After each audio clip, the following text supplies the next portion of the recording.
տեսել ենք ադրբեջանցիներին, գիտենք նրանք ովքեր են, գտնում են, որ դա ճիշտ ժամանակին է։ Եվ դա Սամվել Կարապետյանը կանի։ Սամվել Կարապետյանը ուզում է օրենք ընդունել, կոչվելու է Սաֆարովի օրենք, ըստ որի ադրբեջանցիները Հայաստանում չեն կարողանալու հող գնել։ Սրան ո՞նց եք վերաբերվում։ Դրական եմ ես վերաբերվում։ Իհարկե իրանք պետք չի որ ներկայացնել լինեն։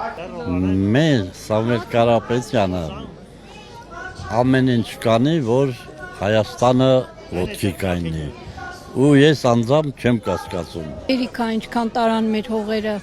հերիքա, կկվի կանչնա, ես մի կտոր հողը տուր չեմ հարցակվի,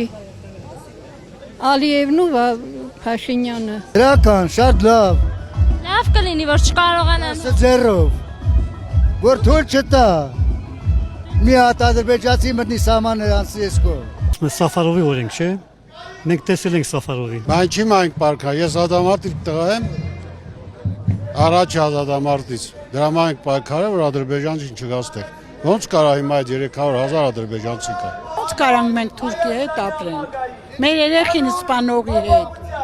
կարելի է ապրել։ Ես վերաբերում եմ այն բանի համար, ինչ որ Սամվել Կարապետյանն ասում, նրա բոլոր ծրագրերի հետ ես համաձայն եմ։ Вот դիչտանեն ու վсё, կանը մենք սաղ ողջ ենք, թուրքը ստի գործ չունի։ Շատ լավ կլինի, որ չկարողանան գնել, որովհետև սա մեր երկիրն է, սա մեր հողերն է, սա մեր պետությունն է, մերն է, ինչը կա մերն է, մենք օտար չենք ուզում մեր երկրում։ Ադրբեջանցին ինչ գործ ունի Հայաստան։ Ինչ գործ ունի։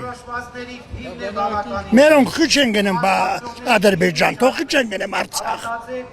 Եթե մերոնք գնան Արցախ, լավ է կլի։ Լավ է կլի Սամվել Կարապետյանի հետ։